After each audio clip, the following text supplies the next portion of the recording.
Bienvenidos todos al seminario virtual Los gobiernos locales ante la crisis de la COVID-19 y los desafíos de la 4T. Hoy tengo el honor de moderar la mesa 5, que se llama Los retos institucionales de la descentralización y la participación municipal. Nos acompañan en esta ocasión la doctora Nancy García Velázquez de CUSEA, Universidad Autónoma de Guadalajara, el maestro Cuauhtémoc Ruiz Cuevas, de la Facultad de Ciencias Políticas Sociales de la UNAM, y el doctor Raúl Coronilla Cruz, de la UAM Azcapotzalco. Bienvenidos todos. Me voy a permitir, vamos a pedirle la palabra a la maestra Nancy, pero me voy a permitir previo, pues darles una reseña muy breve de su trayectoria curricular. La doctora Nancy García Vázquez, del Centro Universitario de Ciencias Económicas de la Universidad Autónoma de Guadalajara, es doctora en investigación en ciencias sociales con especialidad en ciencia política por la Facultad Latinoamericana en Ciencias Sociales Sede México. Es maestra en sociología política por el Instituto de Investigación de Dr. José María Luis Mora.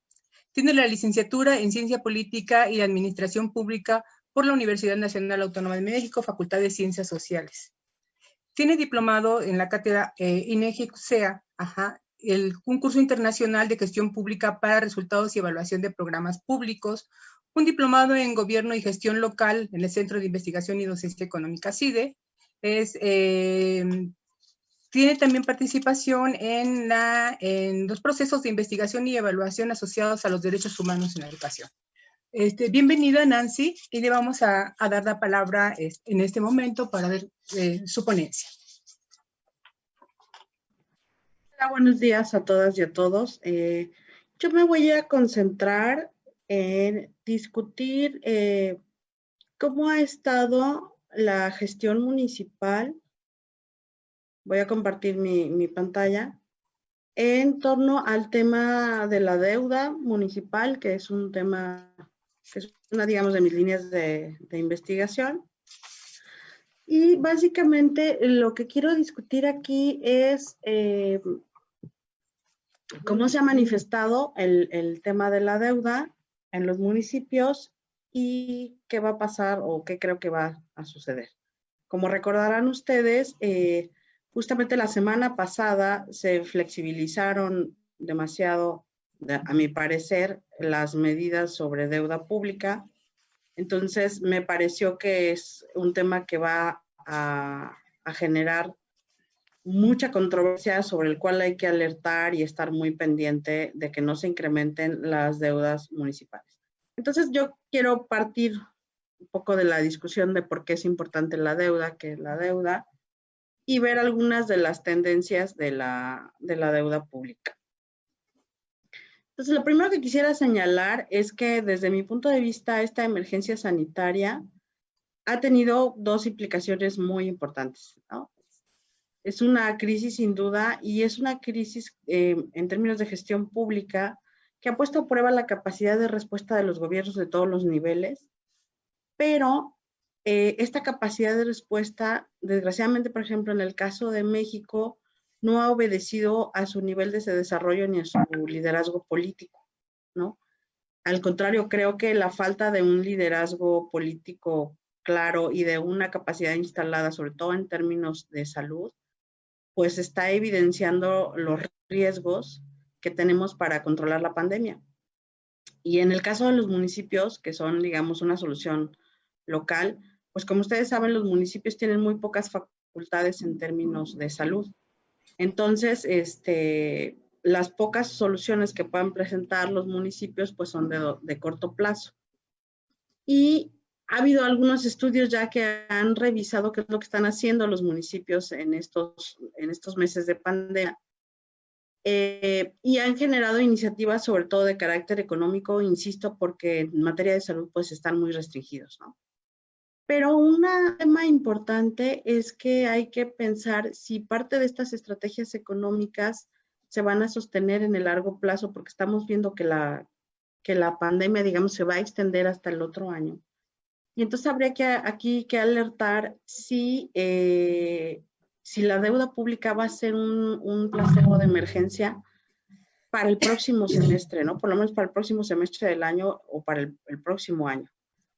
Entonces, básicamente la deuda pública, pues es un préstamo, un financiamiento cuando se necesitan ingresos externos, ¿no?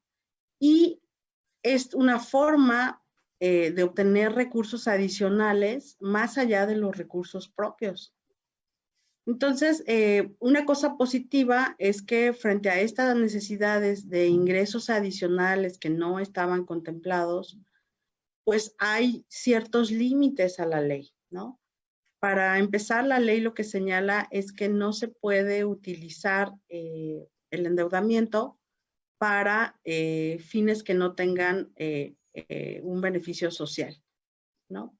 Pero bueno, hay que pensar que la deuda en el presente pues nos permite cubrir con muchas necesidades de servicios públicos para fomentar el desarrollo económico, atraer la inversión y en este momento atender la pandemia, pero que si no la controlamos puede generar un dilema respecto a posteriormente en qué se va a invertir o qué se va a hacer o qué se va a dejar de hacer. Entonces, si bien la deuda no es un aspecto negativo en las finanzas públicas y en la descentralización, pues sí es un elemento que si, como todo, que si se abusa de puede generar procesos importantes. Ahora, la deuda municipal, como la deuda de los estados, como la mayoría debe saberlo, pues está acotada, ya decía yo, en sus objetivos, pero también está acotada en el proceso de aprobación de la deuda, y aquí quisiera ser enfática en esto. Para que la deuda de los municipios o de los estados se aprueben, debe tener al menos el voto de las 2/3 partes de los integrantes del Poder Legislativo. Y además tienen que presentar análisis sobre el destino, capacidad y pago para que esto pueda ser, digamos, votado en el pleno de cualquier congreso. Pero además tenemos la Ley de Disciplina Financiera de las entidades federativas de los municipios. Como recordarán, al principio del sexenio de Enrique Peña Nieto, la deuda municipal era muy alta. O sea, había cerca de 20 municipios que concentraban casi la mitad de las deudas municipales. Entonces, y los estados también, había estados muy endeudados. Entonces, justamente con la ley de disciplina financiera se trató de poner freno al endeudamiento tanto estatal como municipal. Y básicamente esta ley de disciplina financiera estableció reglas de disciplina financiera, sistemas de alerta temprana y alertas de riesgo de cuando los municipios o los estados empezaban a rebasar con la contratación de deuda, y también estableció mecanismos justamente para la contratación de deuda y el pago de obligaciones, y además se creó un mecanismo de deuda estatal garantizada mediante el cual el gobierno de la República era una especie de aval crediticio para los estados y para los municipios. Y otra cosa muy importante es que se homologó el registro público del registro de la deuda tanto municipal como estatal. Entonces, esta normatividad sí había permitido hasta cierto punto que se controlara el endeudamiento municipal. Y aquí tenemos algunas tendencias. Estos son datos del Centro de Estudios de las Finanzas Públicas de la Cámara de Diputados. Y como pueden ver ustedes en la gráfica, la deuda se ha ido incrementando de manera muy constante, ¿sí? Y yo aquí lo que quisiera señalar es esto. Si ustedes ven en la gráfica el periodo de 2016 al segundo trimestre del año 2020, la deuda ha tenido un crecimiento, pero ha sido más controlado. Sin embargo, sí hubiera sido deseable que todo el entramado institucional de disciplina financiera hubiera incidido de manera más contundente en la disminución de la deuda, y eso no ha pasado. Entonces, quisiera señalar esto porque los estados y los municipios han llegado a la emergencia sanitaria casi con los mismos niveles de deuda desde el año 2012, ¿no? Y yo les diría que hasta desde 2008, o sea, realmente en México no hemos podido tener una mayor disciplina financiera de lo que quisiéramos. Y en este 2020, digamos, la deuda ha disminuido, lo cual implica que los municipios y los estados están cumpliendo con sus obligaciones de gasto, pero a partir de esta reforma, de estas modificaciones que se hicieron la semana pasada, quién sabe cómo nos vaya. O sea, si ya teníamos un marco más o menos restrictivo y no sirvió mucho para contener el endeudamiento, pues quién sabe ahora que lo van a soltar, ¿no? Aquí, por ejemplo, vemos la deuda por tipo de acreedor. Y como ustedes verán, la banca múltiple pues sigue siendo el prestamista más importante para los estados. La banca múltiple pues son todas las instituciones bancarias privadas y la banca de desarrollo representa el 18%, pero por ejemplo en un estado como Jalisco es bajísimo, ¿no? Ahora, los municipios con mayor deuda durante la pandemia son estos. Hice ayer este análisis así muy rápido, nada más para que ustedes vean que sí ha habido cierta disciplina, o sea, sí han estado pagando en este año a pesar de la pandemia, ¿no? Los municipios más endeudados son Tijuana, Monterrey, Hermosillo, Guadalajara, León, Benito Juárez, San Nicolás de la Garza, Mexicali, Zapopan y Tonalá. Pero estos municipios han estado endeudados desde 2008 o antes. O sea, es una deuda histórica y la deuda de estos municipios es casi el 22.4% de las obligaciones financieras de todos los municipios que presentan deuda, ¿no? Y finalmente esto, y con esto voy a terminar, lo que ahora les comentaba que para mí es una alerta muy importante, esta flexibilización de disciplina financiera. ¿Por qué creo que se aprobó esta flexibilización? Uno, porque sin duda esta crisis es enorme y es una crisis que jamás habíamos vivido y se necesita liquidez para atenderla. Eso me parece que es claro. Pero también creo que es una zanahoria, ¿no? Dado el recorte presupuestal en participaciones y en algunos rubros de aportaciones del gobierno federal hacia los estados, pues esta es la zanahoria, pero es una zanahoria muy, muy perversa porque lo que señalaba yo al principio, el endeudamiento es externo.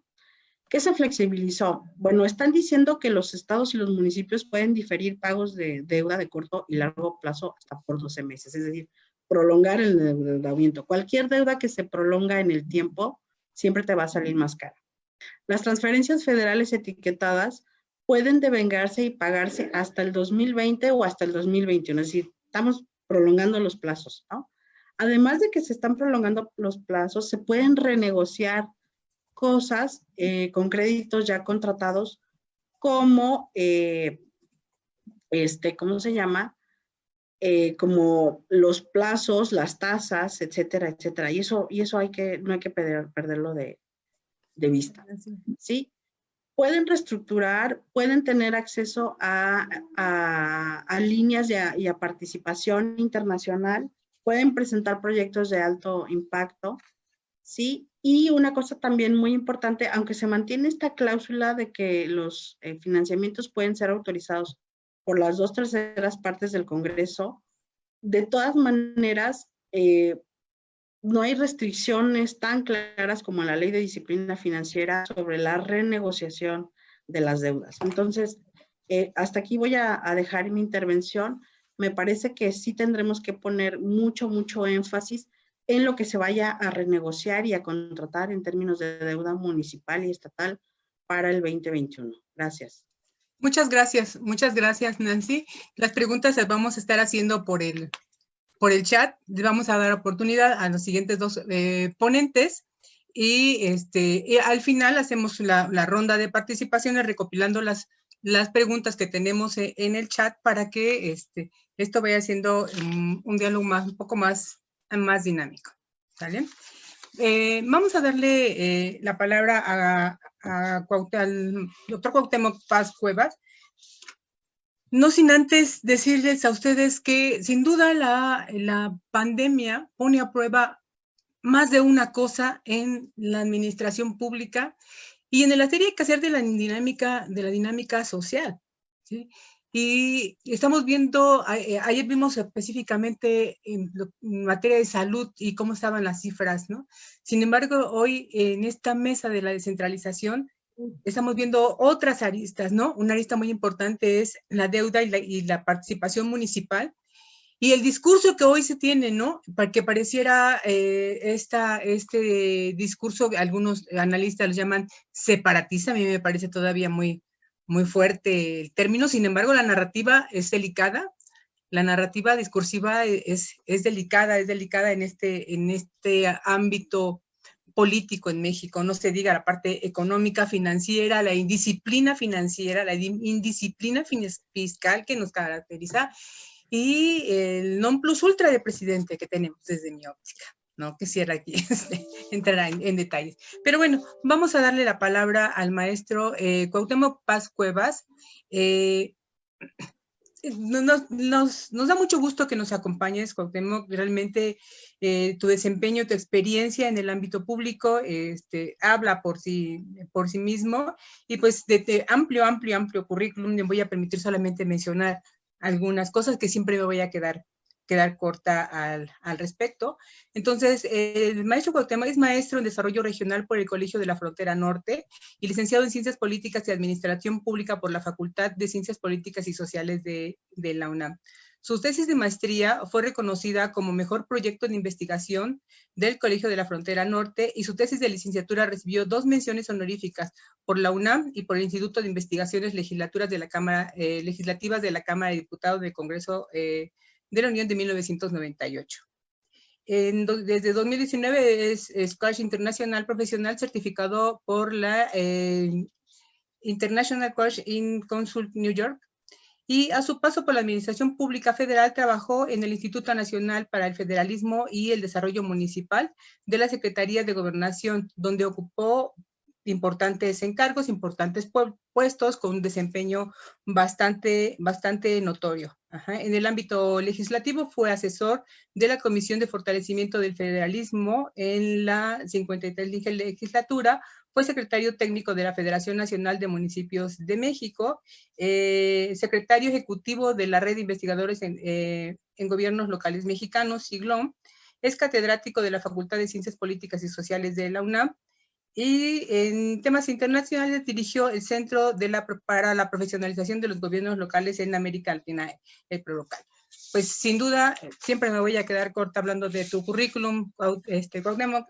La verdad el tiempo es corto, pero la experiencia y seguramente lo que nos aportarás será mucho más de lo que cualquier persona espera. Adelante, Cuauhtémoc, bienvenido. Muchas gracias, Ana María. Nancy, Raúl, gracias por permitirme compartir esta mesa con ustedes y la invitación a la UAM y a la UDG y desde luego al IGLOM por permitirme estar en este foro. Voy a compartir una presentación que estoy poniendo en pantalla, tratando lo más posible de ajustarme al tiempo.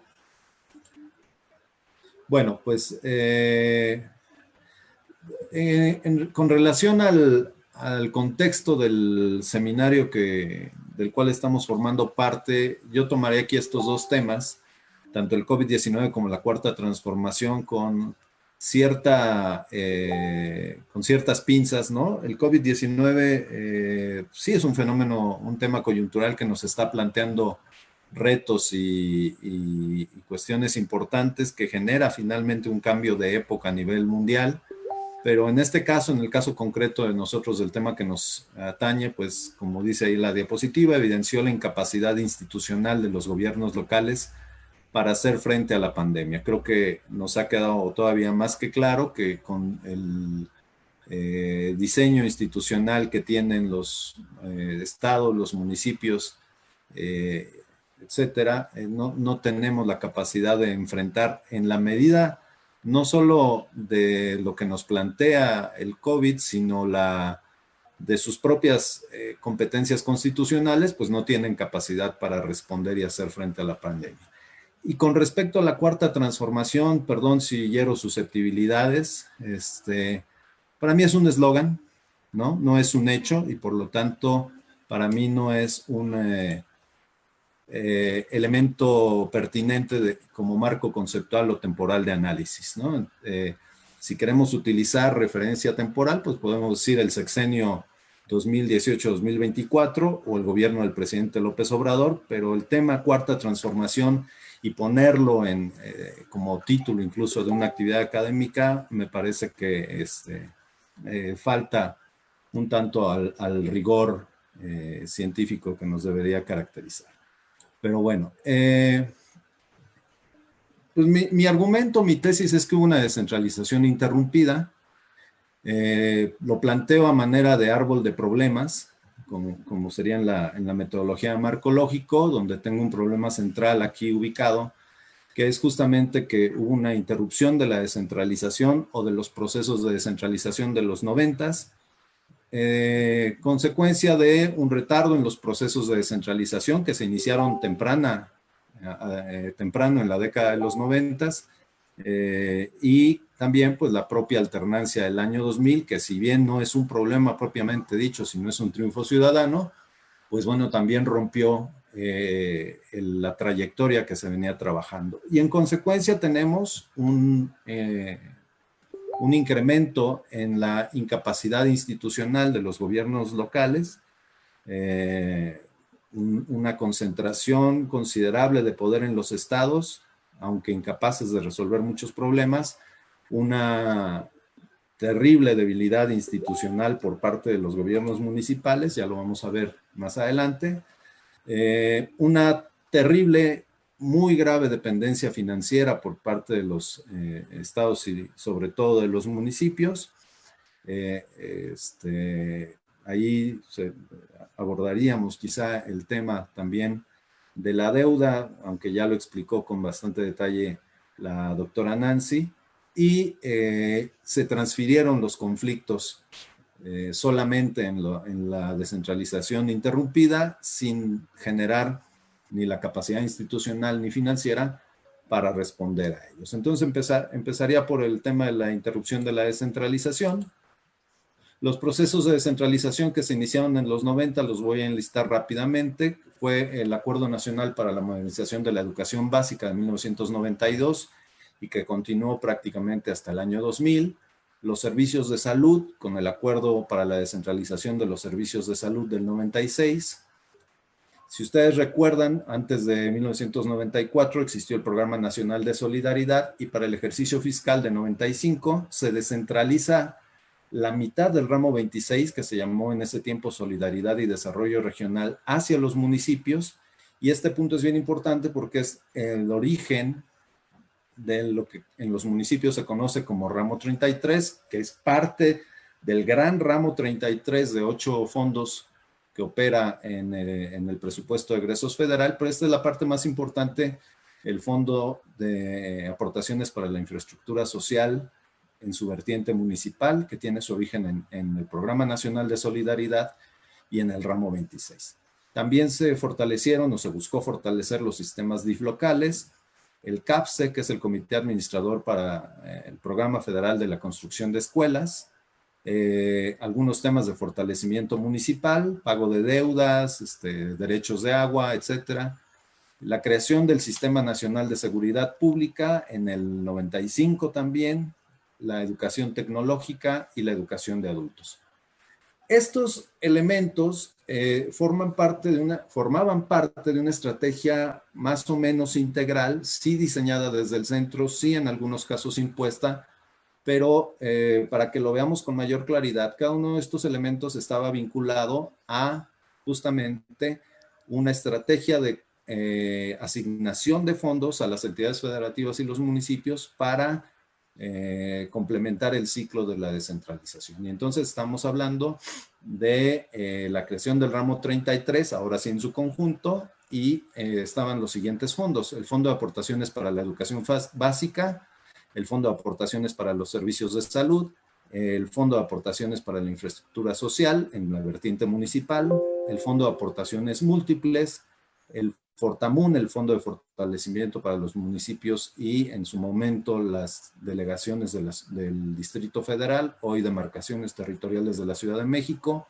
creación del Sistema Nacional de Seguridad Pública con el Fondo de Aportaciones para la Seguridad Pública y el FAETA, el Fondo de Aportaciones para la Educación Tecnológica de Adultos, que en esos casos, tanto con el CAFSE como con Educación Tecnológica de Adultos, hubo avances muy considerables en materia de descentralización. Ahora, regresando un poco, tratando de ahorrar tiempo, si me voy a las causas de estos procesos, bueno, el retardo en los procesos tuvo rápidamente origen en el conflicto intergubernamental. ¿Por qué? Bueno, era la primera década en muchos años en este país que había cohabitación con gobiernos estatales opositores, y esos gobiernos estatales argumentaron en varios foros y en por varios medios que la descentralización que se estaba llevando a cabo era una descentralización impuesta por el gobierno federal. Desde luego también hubo conflicto con los ayuntamientos opositores desde el Programa Nacional de Solidaridad, que básicamente era un programa federal haciendo obra pública municipal, y esa es la génesis de las asociaciones de municipios, particularmente de la extinta AMAC, es decir, una asociación de municipios que hoy por hoy ha dejado de existir. Lo que hoy tenemos son asociaciones partidistas de municipios, pero justamente que defienden la cuota partidista de sus alcaldes y no la demanda de los ayuntamientos. Y el conflicto incluso con gobiernos priistas por la descentralización. Por ejemplo, Oaxaca, el entonces gobernador Murat, el papá del actual gobernador de Oaxaca, y el gobernador Patricio Martínez de Chihuahua argumentaban que la descentralización lo único que les iba a transferir eran los problemas con los actores de las burocracias de esos sectores que se estaban descentralizando. Y desde luego las resistencias al interior de los sectores. El ejemplo más conocido pues es el tema educativo, donde el sindicato y la Coordinadora Nacional de Trabajadores de la Educación ha jugado un papel que ha condicionado mucho el desarrollo de la descentralización e incluso ha sido un factor de recentralización de los mismos procesos. El tema de la alternancia, tratando de no tardarme mucho en esto, pues básicamente es el contexto social en el que se da la alternancia, los escándalos de corrupción del último gobierno priista del siglo pasado, ahí están algunos nombres, los asesinatos políticos con investigaciones sin resultados creíbles, y el error de diciembre, y a esto le podemos sumar el levantamiento zapatista, la huelga de la UNAM de 1999, y muchos otros más. Y desde luego el agotamiento del sistema político que nos dio en la elección intermedia de 1997 el primer gobierno dividido de la historia en el país, es decir, el partido oficial no tenía ya la mayoría calificada en el Congreso de la Unión para aprobar reformas legislativas importantes y tenía que generar alianzas, y la primera elección de jefe de gobierno en el Distrito Federal, que inmediatamente pasó a manos de 99, y desde luego la división al interior del partido oficial. Habrá que recordar que para la elección del año 2000, el PRI por única vez en su vida, independientemente de que lo creamos o no, pues tuvo una elección interna entre distintos candidatos, y esto generó divisiones y llegó muy debilitado precisamente al proceso electoral federal de ese año.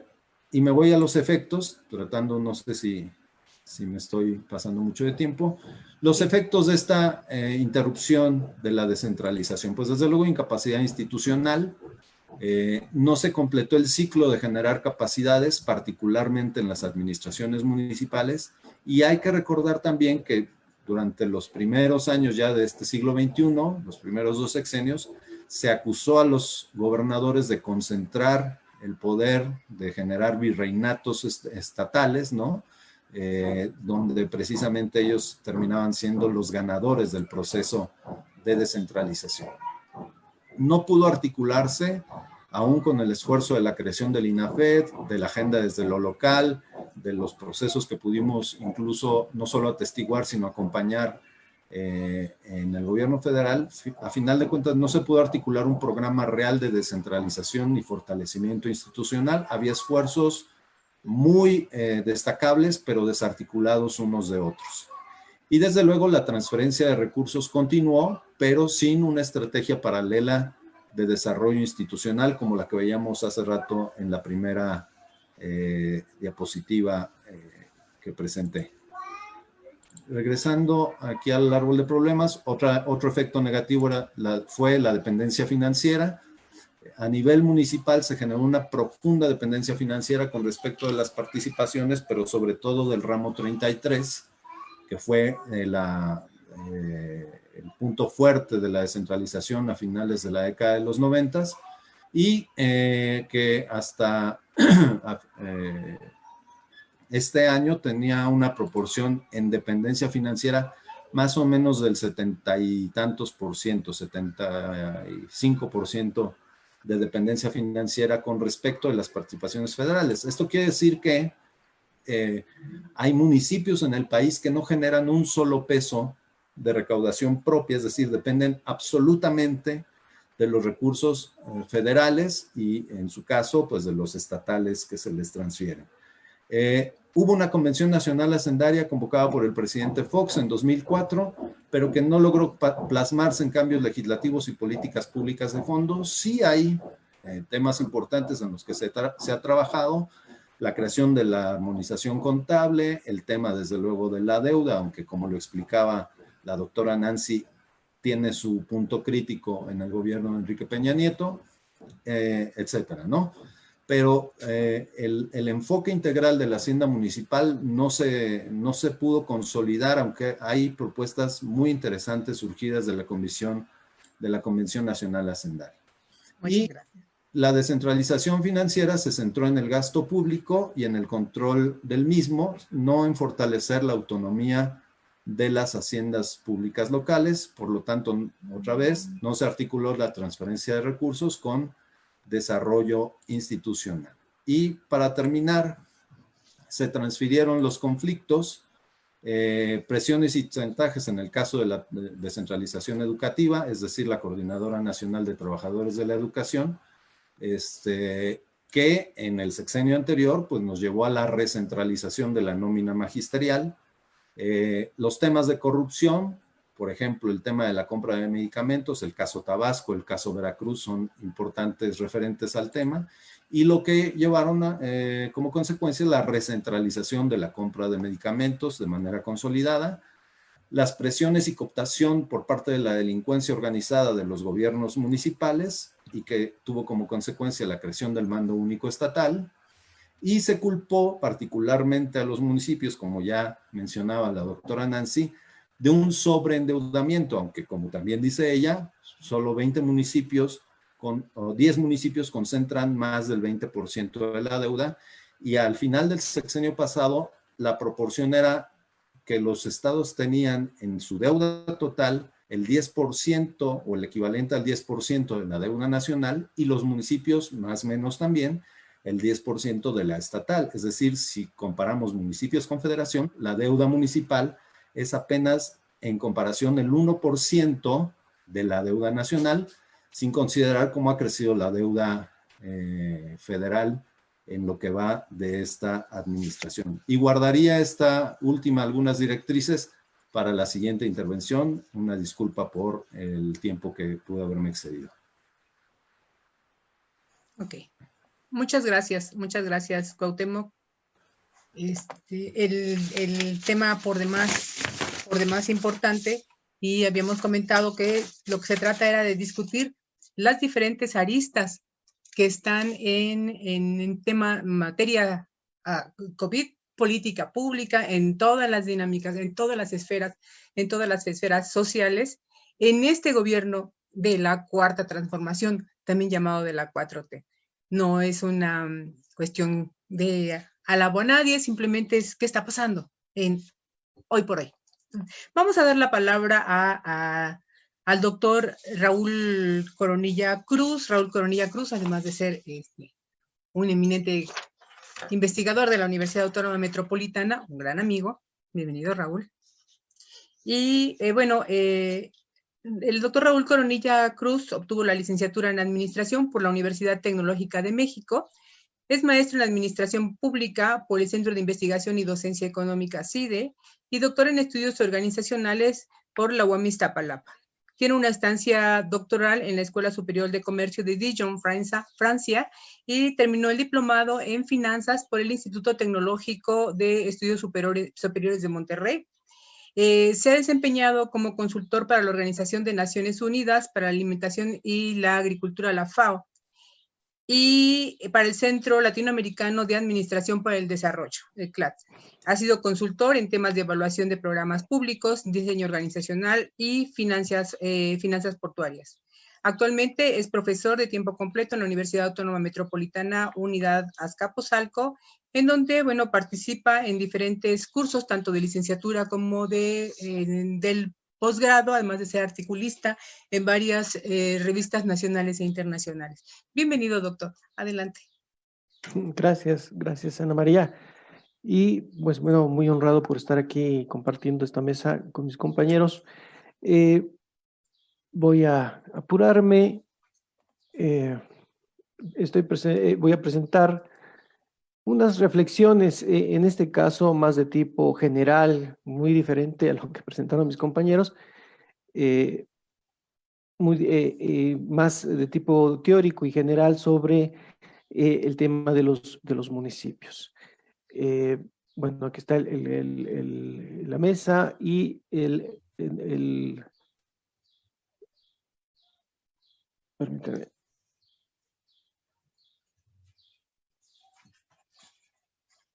Bueno. Bueno, vamos a empezar mi reflexión. Ningún nivel de gobierno parece salvarse de una opinión muy generalizada que forma parte del imaginario colectivo. Las estructuras de gobierno son en general inoperantes y son poco confiables en los resultados que ofrecen, ¿no? Es bien sabido, es bien conocido, es compartido por la gente que las estructuras de gobierno no ofrecen lo que deben de ofrecer o que se alejan mucho de las promesas que se hacen en campañas con lo que están después ejecutando día a día. Sin embargo, que las estructuras de gobierno funcionen bien es un tema de máximo interés para todos. Siempre ha sido, digamos, un tema de interés tanto para estudiosos y practicantes. Hay gente que está preocupada porque esto funcione y parece que hay siempre grandes barreras para que esto ocurra. Basta recordar, y valga la referencia, de Woodrow Wilson, que en el lejano año de 1887 ya decía que el objeto de la administración en lo público es descubrir primero lo que el gobierno puede hacer legítimamente y bien, y segundo, cómo lo puede hacer de manera eficiente, siempre al menor costo posible en dinero y en energías. Así que no estamos descubriendo el hilo negro, ni estamos poniendo una posición moderna, ni mucho menos. Es un tema que siempre ha estado presente en cualquier ejecutor de acciones de gobierno, de acciones públicas, ¿no? Cómo hacer bien las cosas en este ámbito. Bueno, en el ámbito gubernamental es plausible, digo yo, pensar que mantener capacidades institucionales fortalecidas induciría de manera positiva la calidad de las decisiones y la implementación de las acciones de gobierno. Queremos gobiernos que sean efectivos, que logren resultados, que satisfagan las necesidades de la población, pues debemos preocuparnos por estas capacidades, por cómo podemos fortalecerlas, cómo podemos mantenerlas. No es un tema menor. Yo sé que hay muchos otros aspectos que están ahí revueltos en el ambiente académico y los practicantes de la gestión pública, pero este es un tema toral desde mi punto de vista, ¿no? Por ahí los teóricos, por ejemplo, de la estrategia, dicen diseñar una estrategia complicada y efectiva no es difícil. Lo difícil es llevarla a cabo, ¿no? Lo difícil es implementar, lo difícil es enfrentarse con la realidad Lo difícil es hacer que las cosas funcionen más allá de poderlas concebir en la mente. Procurar que las capacidades institucionales se fortalezcan en el ámbito público, pues nos podría otorgar sobre todo dos cosas que a mí se me hacen muy importantes, que es la estabilidad de las estrategias, ¿no? Estrategias estables en el tiempo, de cómo enfrentar los problemas, y políticas públicas conectadas con las necesidades de la población local. Bueno, en este caso, porque estamos orientándonos a los municipios, pero en general, políticas públicas conectadas con la necesidad de la población. Eso creo que sería una de los efectos positivos de poder contar con estructuras eficientes, ¿no? ¿Qué significa esto en el ámbito de los municipios? ¿Qué significa exigir a los municipios que puedan lograr tener acciones efectivas, acciones que produzcan resultados, que se evidencien, que sean correctos? Ya no, incluso no podemos pensar en resolver problemas, pero sí en enfrentarlos, por lo menos, ¿no? Resolverlos sería una gran aspiración. Los problemas son tan complejos en el mundo, en nuestro país, pero por lo menos enfrentarlos, paliarlos, gestionar soluciones. Bueno, tenemos de entrada que los municipios son espacios de organización territorial y administrativa que constituyen elementos primordiales en el modelo federal de México, ¿no? Son esos lugares abandonados que nadie ve, que siempre se visualizan como retrasados, se visualizan como rupestres, ¿no? Casi, son realmente una piedra sustancial, firme en el que se sustenta el modelo federal en México.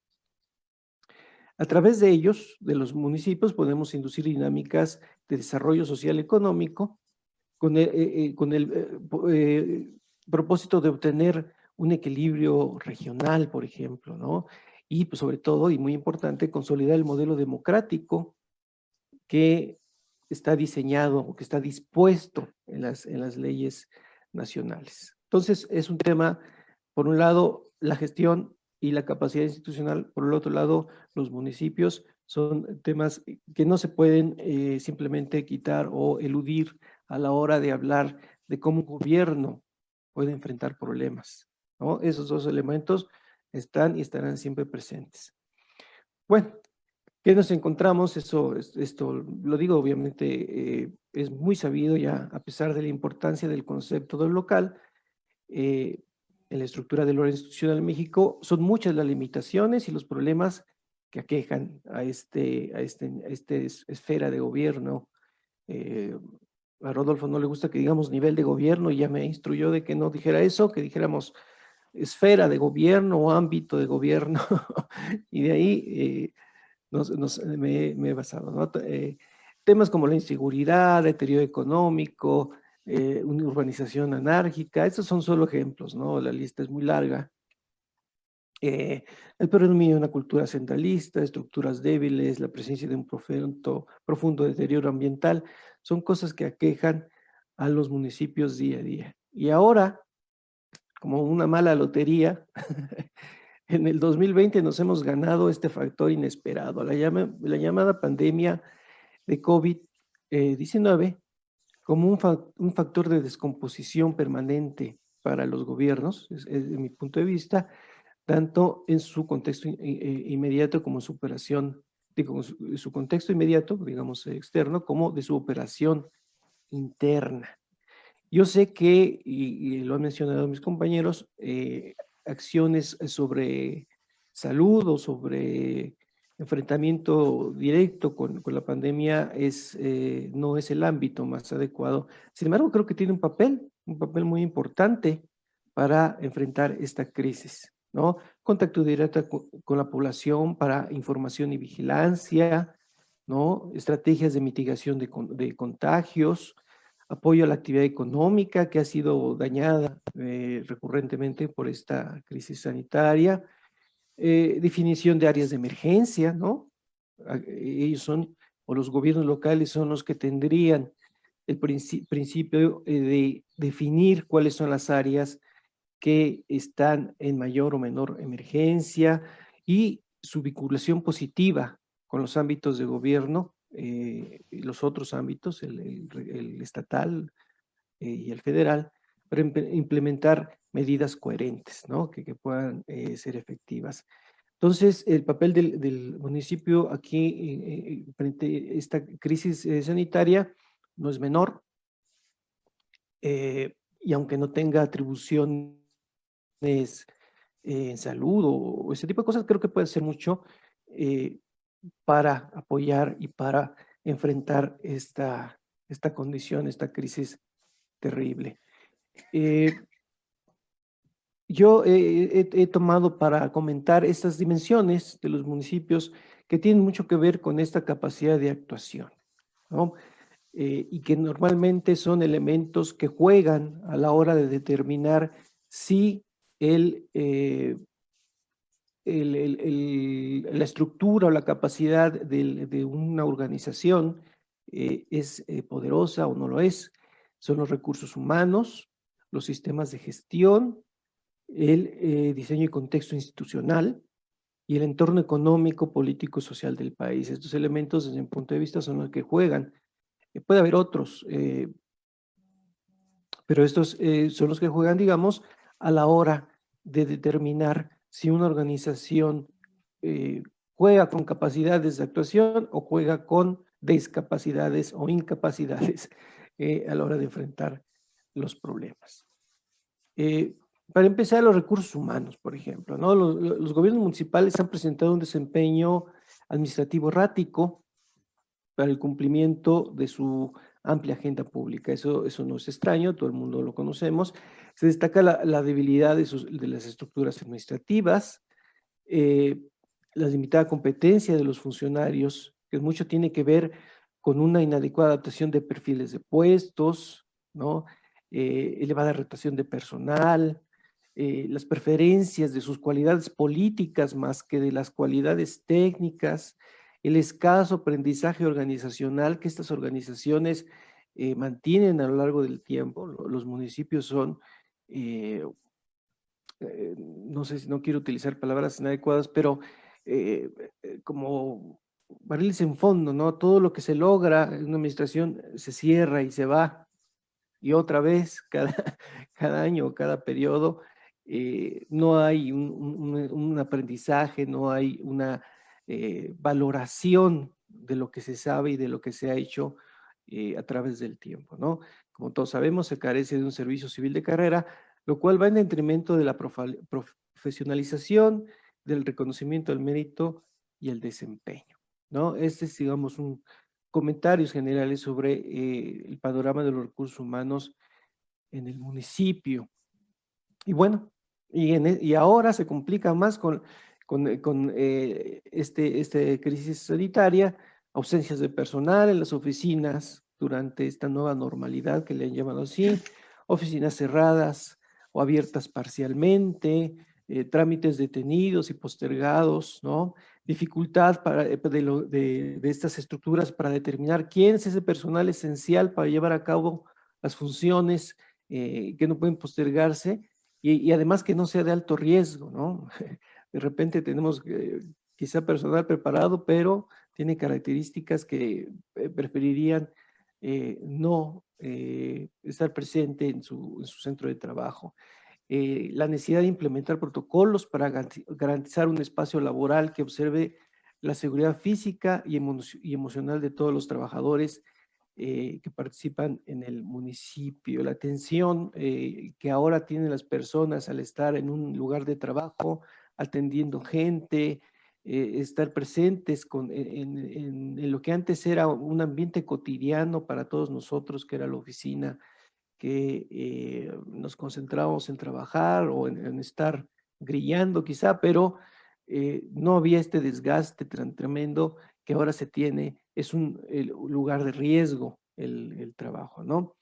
Y sobre todo procurar que los funcionarios del más alto nivel entiendan que las elecciones del año 2021 son menos importantes que la vida de sus trabajadores, ¿no? bueno, yo tengo noticias de que a pesar de esta crisis, hay muchos municipios que siguen haciendo labor política, que siguen mandando a sus trabajadores a las comunidades, a las colonias, a hacer una especie de promoción política de los de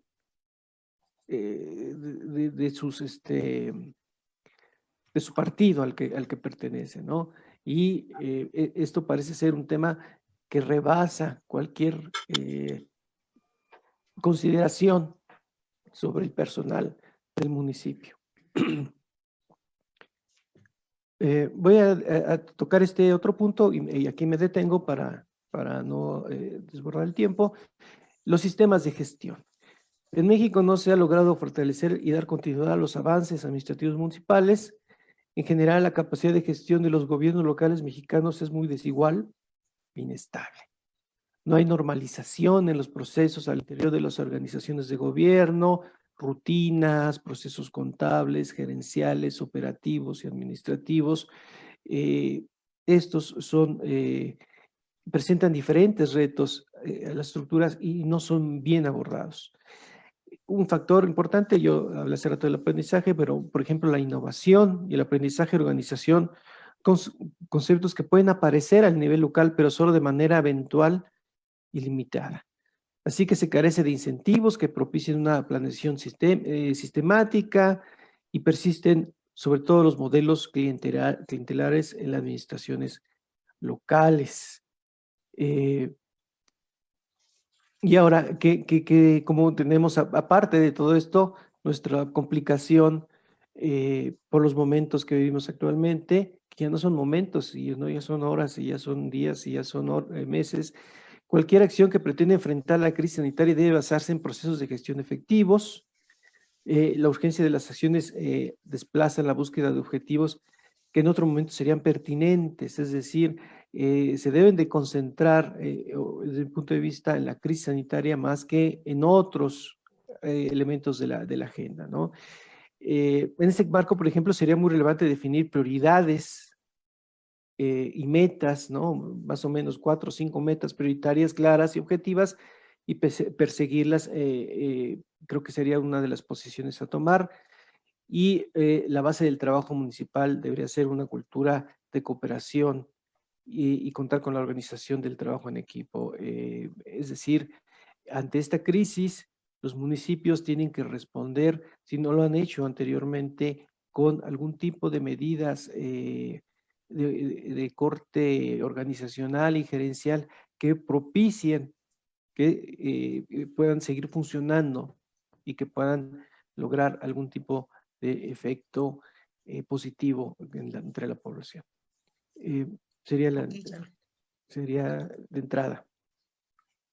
Ok, Raúl, muchas gracias. Bueno, vamos a continuar con las preguntas. Ahí tenemos varios comentarios y participaciones de las personas que nos acompañan y les damos la bienvenida, por supuesto. Y bueno, hay varias, les voy a hacer de manera general, ustedes las van pescando conforme los temas. Pregunta José Antonio Durán Rodríguez, el doctor, ¿por qué no aparecen las alcaldías de la Ciudad de México en los municipios más endeudados, Nancy? Más endeudados. ¿Se dispersan las deudas? ¿Sí? Un saludo les manda a Nancy. Y luego, ¿qué nivel de endeudamiento tienen en general los municipios del Estado de México, siendo el más poblado del país? Una felicitación al doctor Cuauhtémoc. Y otra pregunta, ¿cuál sería la forma más eficiente que los municipios carentes de recursos enfrentan la pandemia sin tener que recurrir al endeudamiento? Raúl, bueno, hay alguien que te pregunta, no entiende la palabra descomposición, a lo mejor un poquito más de precisión. En el caso de los municipios, para Raúl Coronilla, al inicio de la pandemia sí se cerraron negocios no esenciales y se regularon otros. Sin embargo, al paso del tiempo se fueron reabriendo estos y hasta el día de hoy siguen así, demostrando que los encargados de esto solo lo hicieron para tomarse la foto para sus redes sociales. Ajá. El doctor Rodolfo García del Castillo comenta: la distribución de recursos tradicionales, aún con los cambios, ha sido desfavorable para los municipios. Esto los llevó a endeudarse. La deuda bien manejada es necesaria para una buena gestión local. ¿Cómo mejorar su seguimiento y la auditoría de sus resultados sin bloquear a los más eficientes o desarrollados? Y Christopher pregunta: ¿para la crisis económica siempre es esencial el trabajo colaborativo? El cambio en la estructura institucional pasa por recuerdos políticos obligados. ¿Qué tan posible es eso en el actual gobierno? Es para Cuauhtémoc. Ajá. Y para Cuauhtémoc también, acá tengo otra pregunta que pude pescar. ¿Cómo se observan las alianzas y los conflictos intergubernamentales a partir de este gran conflicto político presupuestal y la viabilidad de la famosa encuesta para el presupuesto para los gobiernos locales? No sé cómo empezamos. Parece que las preguntas nos fueron dictando cómo empezar. Sí.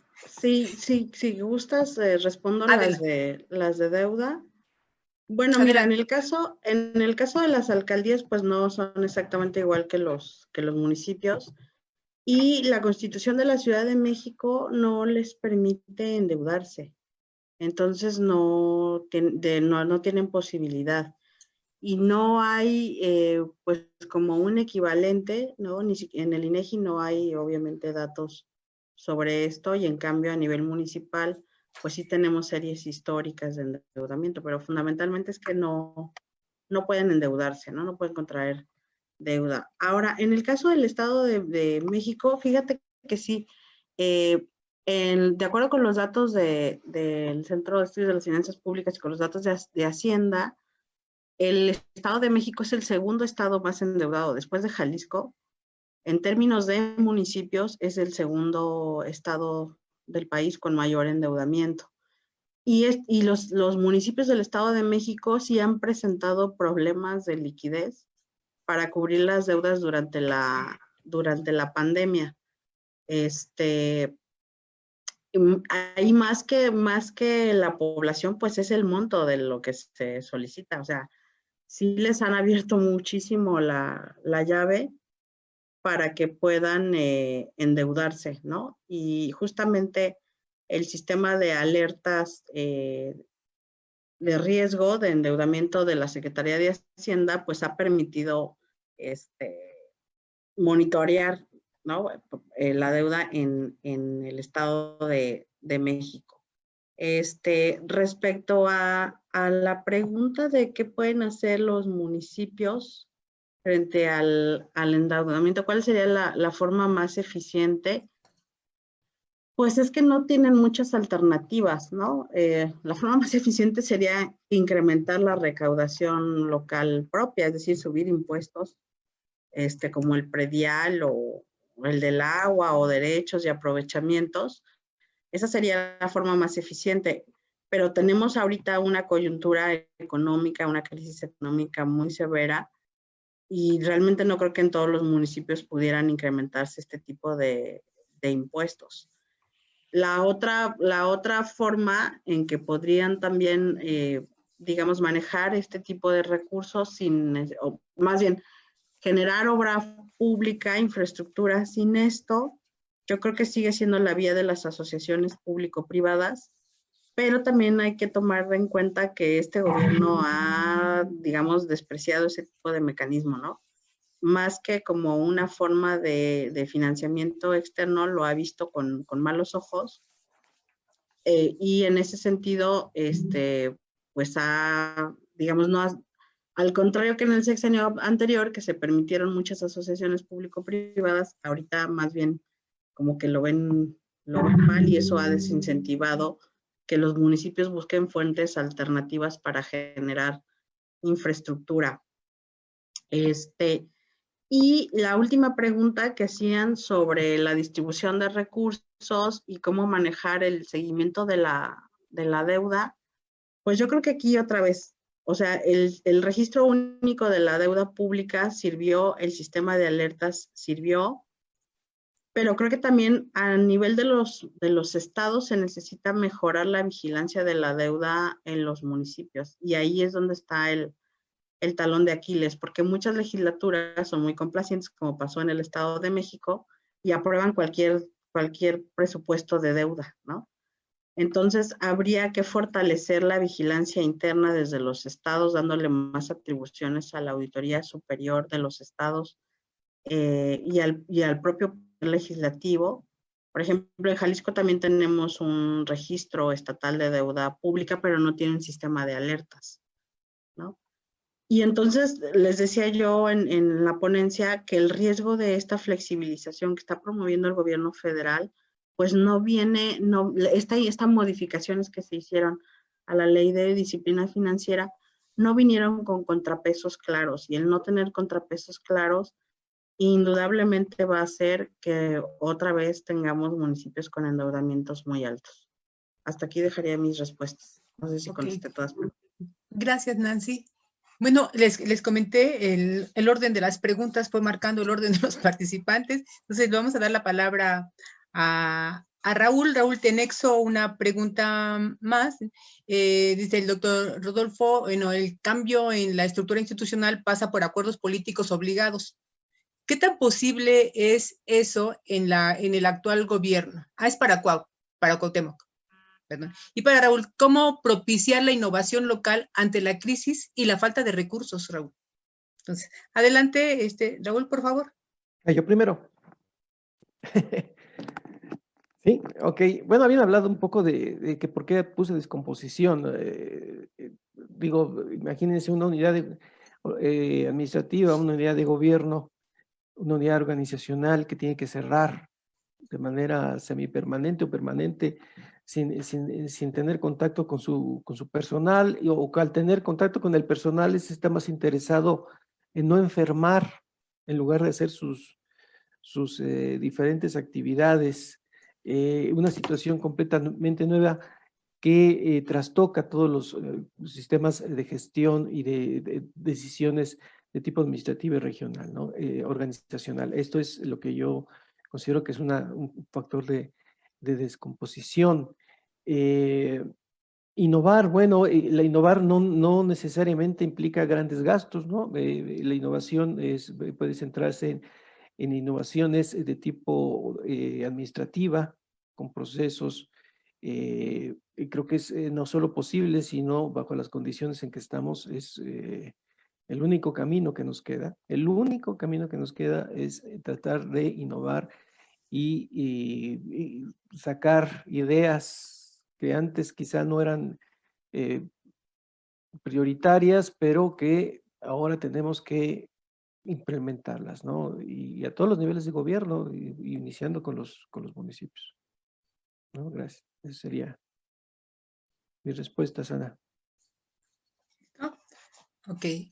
Antes de dar la palabra a Cuauhtémoc, me voy a permitir leer una reflexión, un comentario de uno de los alumnos de licenciatura. Vale la pena el chico estar cursando materias todavía de los primeros trimestres de la licenciatura. Y dice, creo que una de las lecciones más valiosas que pudimos aprender a raíz de esta pandemia es que habría sido altamente efectivo evitar el estancamiento de la economía y la afección de sectores múltiples de la población. Es instaurar una cuarentena, al instaurar una cuarentena que haya sido lo más rigurosa y pronta posible y que tuviera la menor duración posible, aunado a un buen control en la aduana. Era más factible que los brotes de COVID-19 fueran más manejables en los centros de atención hospitalaria, así como evitar extender la paralización de la economía por tanto tiempo. Habríamos experimentado crisis, al igual que el resto del mundo, pero habría tenido un impacto mucho menor. Evidencia de ello la posee la política de la cuarentena que implementó Grecia. Es una reflexión de uno de los chicos de licenciatura. Muy bien, Alan Jiménez Fernández Pidal. Y bueno, seguramente algunos de los tres panelistas tendrán comentarios al respecto. Adelante, Juan. Muchas gracias. Apago el ventilador porque si no se calienta la computadora y ya estaría despedido de con ustedes. Bueno, voy a retomar algunas de las preguntas que se hicieron así en general, que ya le diste lectura, Ana María, y las que se me hicieron concretamente. Quiero contestar la pregunta de Yael Alvarado, que dice, ¿cuál sería la forma más eficiente que los municipios carentes de recursos enfrenten la pandemia sin tener que recurrir al endeudamiento? Híjole,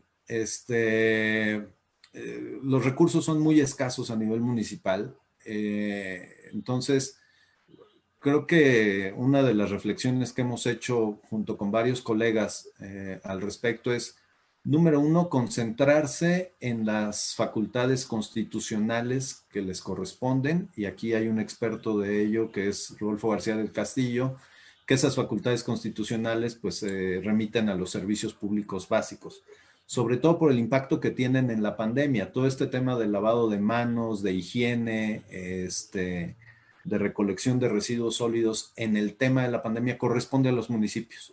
Hay documentos muy interesantes del mismo gobierno federal, por ejemplo, de la Semarnat, unos manuales para la gestión de residuos sólidos a partir de la pandemia del COVID-19, el suministro de agua potable en la medida de lo posible, desde luego, y con la red instalada, ni modo, de manera más eficiente. Es decir, dejar al menos por el momento gastos que pudieran ser accesorios en la gestión municipal y concentrarse en lo que le corresponde a la prestación de los servicios públicos. Ya ha mencionado Raúl Coronilla con certeza y con precisión, los municipios no tienen facultades en materia de salud, pero sí tienen con los servicios públicos que otorgan manera de incidir en la salud pública, ¿no? Con el agua potable, con el drenaje, con la gestión de los residuos sólidos, con el tema de los panteones y los crematorios, que es facultad municipal y que muchas veces los mismos municipalistas andamos diciendo, bueno, ese no es tan relevante. Bueno, en este caso es relevantísimo, ¿no? El tema de panteones y de crematorios que está en el ámbito municipal y desde luego, hacer un reacomodo de sus recursos, sobre todo que muchos de esos recursos que son los que reciben de la federación vienen etiquetados precisamente para servicios públicos. Entonces, ese es un tema. Yo ahí incluso metiéndome un poquito en otro tema, que es el tema de deuda, que ya con espectacular precisión ha dado la doctora Nancy, pues mencionar que en muchos casos la deuda de los municipios no es precisamente por créditos adquiridos, ¿no? A partir de estas leyes de disciplina financiera, sino por el tema de los pasivos laborales, ¿no? Entonces, cuidar esos temas ahorita podría también evitar un mayor endeudamiento.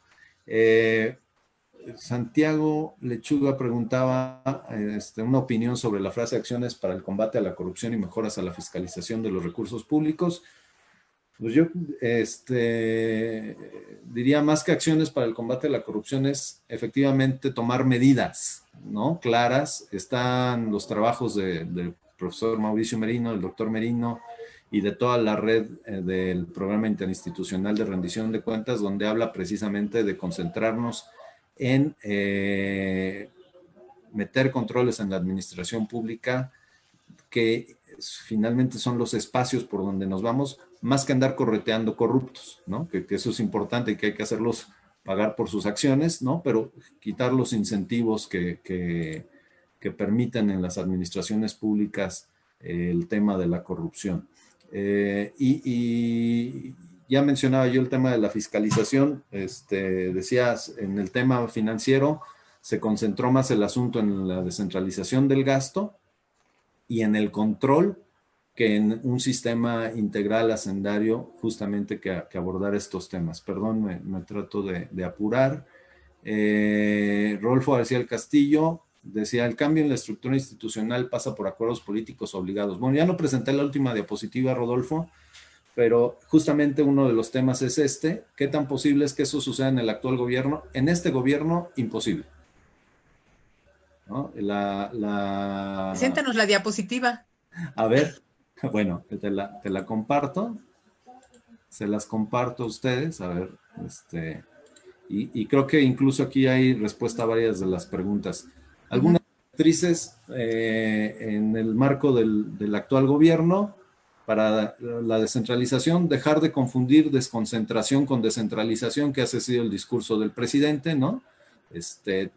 Descentralizar es transferir facultades, funciones, atribuciones, recursos y desde luego poder político, y eso es lo que no estamos entendiendo, al menos en esta administración.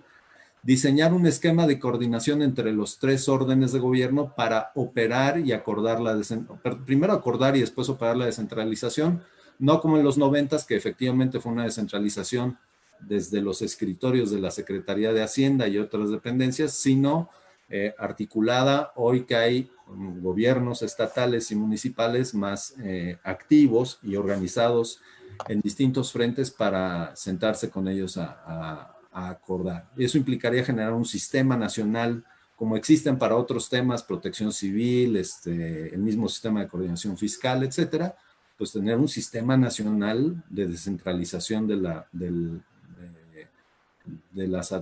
los sectores de la administración pública.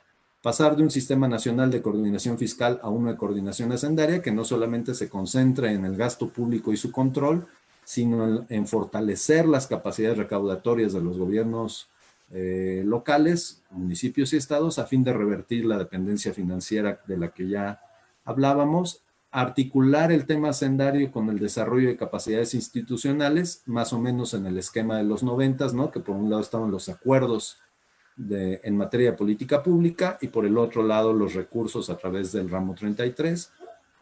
Mencionaba Raúl Coronilla este tema que me parece nodal al respecto, apostar por la profesionalización del servicio público, pero en este caso yo diría respetando los esfuerzos locales que ya se realizan. Hidalgo, San Luis Potosí, el Estado de México, Zacatecas, etcétera, tienen esfuerzos bien interesantes de certificación de competencias en ciertos cargos públicos, lo cual significa que el funcionario público para ocupar el puesto debe estar certificado, es decir, que sabe hacer lo que tiene que hacer en el puesto público, ¿no? Y cerraría esta parte con que sea en los estados donde se diseñen los modelos institucionales adecuados para el tema de sus propios municipios, para el diseño institucional de sus propios municipios, y ahí me manifiesto abiertamente en contra de una ley orgánica municipal a nivel nacional. Son los estados los que tienen que diseñar el modelo institucional adecuado de sus propios municipios,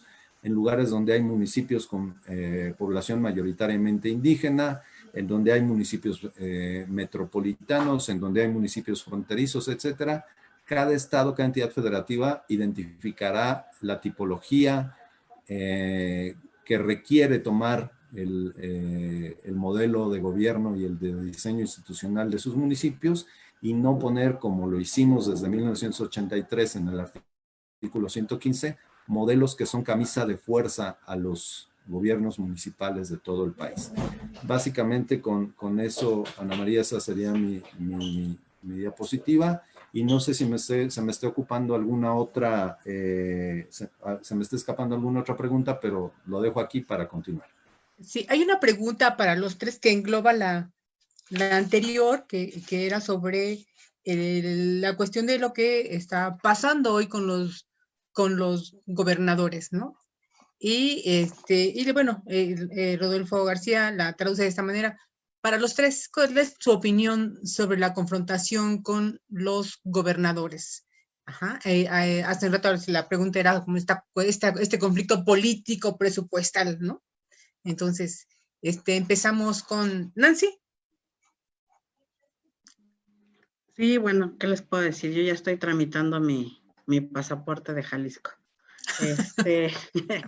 No, bueno, yo creo que aquí hay varias cosas. O sea, una es que efectivamente este manejo tan discrecional de las aportaciones y de las participaciones por parte del gobierno federal sí justifica, ¿no?, el enojo de estos estados que además, como se señala, aportan bastante en términos de la recaudación federal participable. Pero lo que también yo creo que se ha olvidado justamente es que una de las características del federalismo fiscal, pues es este principio de subsidiariedad, ¿no? En el que, asumes que vas a entrar al pacto fiscal para disminuir los desequilibrios horizontales entre estados y entre municipios. Entonces, me parece que, y además el gobierno federal tampoco promueve mucho esa idea, ¿no? Entonces, yo sería de la idea de que no, la solución fácil, pues, o fácil entre comillas, ¿no? Políticamente más fácil parecería salirse, pero me parece que vale más la pena apostar por rediseñar aquellas cosas del federalismo fiscal mexicano que ya no funcionan, y que para eso necesitarías una gran convocatoria y tener un liderazgo mucho más horizontal, más democrático que el que tenemos ahora. Entonces, yo creo que esta confrontación se va incluso a intensificar en el año electoral, y bueno, yo creo que ahí sí perdemos todos. Hasta aquí dejaré mi comentario. Ok, gracias. Cuauhtémoc. Sí, gracias, Ana María. Coincido con la doctora Nancy, pero además yo agregaría, el conflicto intergubernamental es natural en un sistema federal, sobre todo con las características de México, que viene de un fuerte centralismo y que incluso en la mentalidad de la gente el tema del presidencialismo está muy arraigado. Es decir, o sea, incluso eso explica la llegada de Andrés Manuel López Obrador a la presidencia de México. Es decir, la esperanza de la gente está en la figura presidencial, ¿no? Eso es claro. Entonces, yo viví en Tijuana. Bueno, Baja California fue el primer estado que alternó en temas de la gubernatura. Tiene municipios muy activos, ayuntamientos muy echados para adelante, ¿no? Y sin embargo, en el 2018 votó por Andrés Manuel López Obrador, precisamente en este centralista que todos llevamos en las venas, ¿no? Sin embargo, en esta ocasión, yo lo mencionaba en mi presentación, el conflicto intergubernamental fue parte tanto de los motivos para generar una política de descentralización como de los mismos limitantes del proceso de descentralización, es decir, el conflicto intergubernamental, a final de cuentas, estorbó a consolidar los procesos de descentralización de los 90 y darles continuidad al año 2000.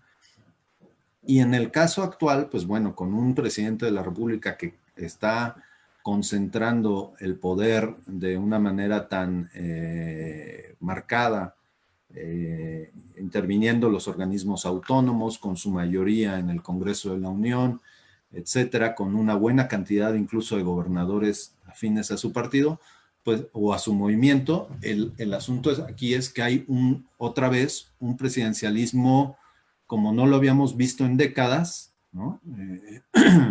Que habíamos dejado de ver ya hace muchas décadas, frente a una pluralidad de actores en el escenario local que hoy por hoy pues hacen más notorio el conflicto intergubernamental. A eso hay que sumarle precisamente el factor que mencionaba Nancy. Estamos a vuelta de página del proceso electoral. De hecho, ya está corriendo el proceso electoral federal de 2021.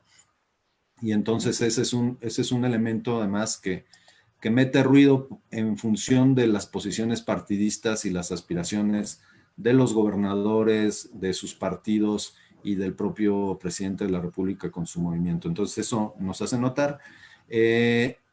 Por ejemplo, las declaraciones de Alfaro de salirse del pacto fiscal, bueno, es el primero, no necesariamente el primero, pero uno de los que más recientemente ha hecho este tipo de pronunciamientos que en el pasado se hacían incluso por debajo de la mesa. O sea, cuando los gobernadores negociaban con el presidente, hay testimonios ahí, por ejemplo, de Carlos Salinas, ¿no? Cuando el gobernador de Campeche en su momento se me fue el nombre, un libanés, venía a negociar recursos para Campeche, pues la respuesta del presidente Salinas era, pues descoordínese y usted ya sabe qué hace con sus recursos, ¿no? Desde luego era parte del chantaje entre el presidente y el gobernador. Bueno, siempre se había hecho por debajo de la mesa, hoy está en las primeras planas. Algunos colegas federalistas dirán, pues es parte justamente del chantaje. Javier Corral también ha mencionado algunas intentonas al respecto allá en Chihuahua, etcétera. Es decir, es parte ahorita del elemento para presionar. ¿Qué tan posible puede llegar a ser? Se necesitan muchos más elementos que solamente el tema de los recursos y el jaloneo político ahorita por el tema del COVID, pero lo que sí nos debe de llamar la atención es que ahorita ya las presiones no están siendo esporádicas o eventuales, sino que son cada vez más frecuentes. Entonces eso es de llamar la atención, pero de momento mi perspectiva es que alguna amenaza separatista o algo así tendría que contar con algunos elementos todavía de mayor peso y profundidad que solamente los pronunciamientos de los gobernadores, que a final de cuentas son, desde mi perspectiva, parte de este jaloneo en la víspera de la elección de 2021. Ok, gracias. Raúl. Bueno. Para mí el factor importante aquí son las elecciones, ¿no? El factor político y el 2021, que se observa no solo en este fenómeno de los gobernadores que ahora hablan de salirse del pacto, sino en muchas acciones que se han dado incluso durante la crisis sanitaria y el intento de gestionarla, de enfrentarse a ella.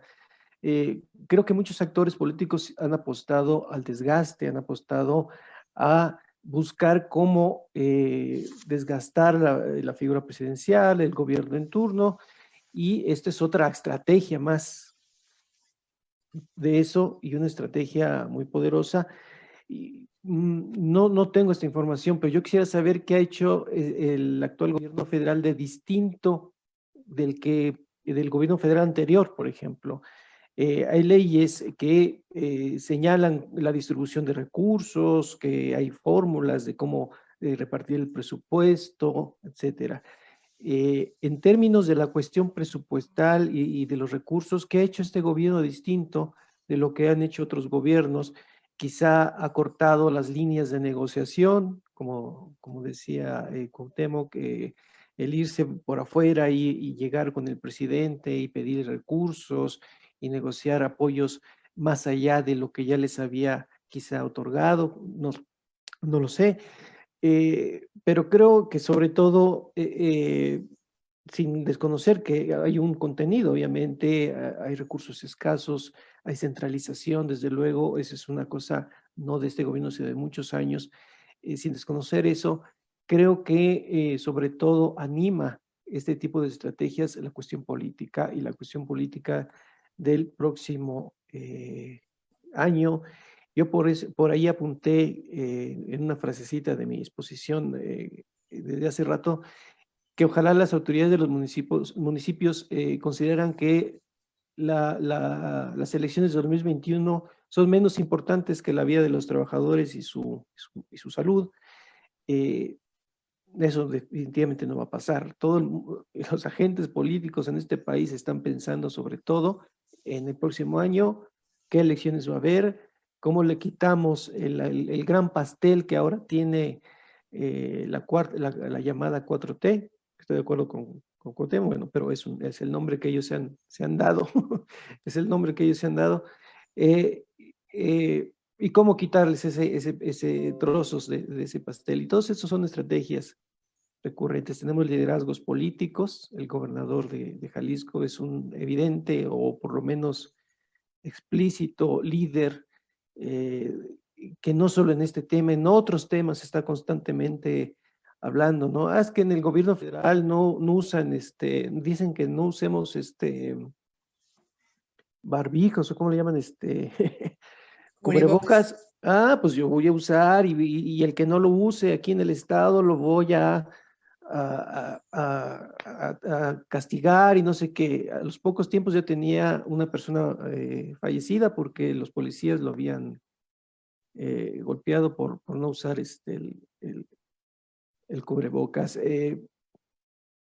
Esa búsqueda de diferenciarse del centro es y tener estrategias de otro cuño, de otro tipo, y decir, estas son las efectivas y las que allá nos proponen y las que allá implementan son incorrectas, creo que está sobre todo motivado por temas políticos, ¿no? Digo, sin desconocer que hay una sustancia técnica y que hay una sustancia real, ¿sí? Pero tomar una estrategia o la otra actualmente es motivada por la parte política. Eso es lo que yo opinaría. Ok. Muchas gracias. Miren, tengo muchos comentarios de alumnos de la licenciatura. Todos hacen comentarios acerca de cómo se ha gestionado la pandemia. Están muy interesados al respecto y pues me gustaría que ustedes tres nos pudieran decir su opinión sobre la gestión de la pandemia del gobierno actual. O sea, ¿qué tal está siendo la gestión de la pandemia? Esto es para muchachos de licenciatura de los primeros trimestres de administración que están aquí muy, muy, muy activos y la viabilidad, ¿cómo lo ponen? Es que me lo pusieron en el WhatsApp. La viabilidad de la descentralización en un gobierno monárquico como el de AMLO. ¿No? Entonces, empezamos, Nancy. Sí, pues yo creo que las gestiones han sido erráticas, ¿no? Y las cifras, tan solo el hecho de no poder confiar en las cifras oficiales ya nos habla del tamaño del problema, ¿no? Es decir, me parece que sí hubo una mala gestión. Yo les voy a contar un poco en el caso de Jalisco, que al principio me parece que fue muy buena la gestión, porque nosotros nos confinamos casi 10 días antes que el resto del país, pero además había una estrategia donde incluso la Universidad de Guadalajara había participado en el diseño de la estrategia. Es decir, todos estos profesores, investigadores, ¿no?, del área de la salud, habían establecido mecanismos de monitoreo, de atención, de control, y eso evitó, de verdad evitó que tuviéramos una saturación tan temprana en hospitales, que ahora yo creo que sí ya la vamos a tener. Pero yo me pregunto qué hubiera pasado si en todo el país hubiéramos seguido la misma estrategia. O sea, tuvimos semanas, muchas semanas, muchas semanas, donde había 2 muertos, 5 muertos. Entonces, los meses de marzo, abril y un poco mayo sí se pudo contener, y yo creo que por eso, insisto, no tuvimos una saturación. De hecho, todavía no tenemos una saturación hospitalaria importante. Entonces, el hecho de tomar decisiones de manera colectiva, porque no solo era el gobernador, eran las empresas, la Universidad de Guadalajara, que en el estado tiene un peso muy importante, y las escuelas particulares también. Entonces, creo que eso fue un manejo muy adecuado de la pandemia. Claro que tuvo costos económicos muy altos, y después se nos relajó la disciplina, ¿no? Pero yo, insisto, yo hago esa pregunta: ¿qué hubiera pasado si en todo el país nos hubiéramos coordinado así como sucedió en los primeros meses en Jalisco? Muy probablemente el escenario hubiera sido otro, ¿no? Si se hubiera podido aplanar la famosa curva. Entonces, bueno, a nivel federal sí me parece muy sintomático el hecho de que ni siquiera podamos confiar en las estadísticas oficiales federales, porque, insisto, eso habla, si no puedes dimensionar, si no puedes determinar de qué tamaño es el problema, ¿cómo lo vas a resolver? ¿No? Yo hasta aquí dejaría este comentario. Ok. Cuauhtémoc. Coincido plenamente. Tú. Ajá. Sí, ya. Gracias, Ana María. Coincido plenamente con la doctora Nancy.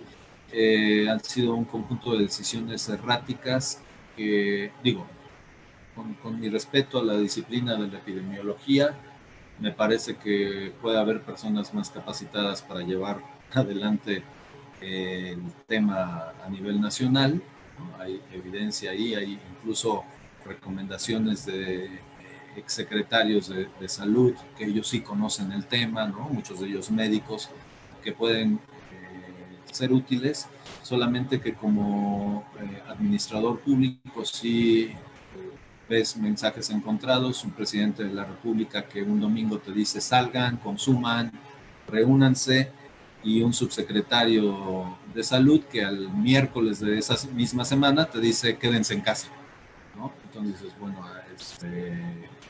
¿cuál es el tema, los cubrebocas, etcétera? El asunto aquí es que efectivamente, o sea, ni siquiera podemos confiar en las cifras. Hay estimaciones que dicen que el número que nos dan cada día lo multipliquemos por 2.6 para tener el dato real de contagiados y de enfermos, ¿no? De gente que está falleciendo. Entonces, vamos, el tema ha sido terriblemente errático.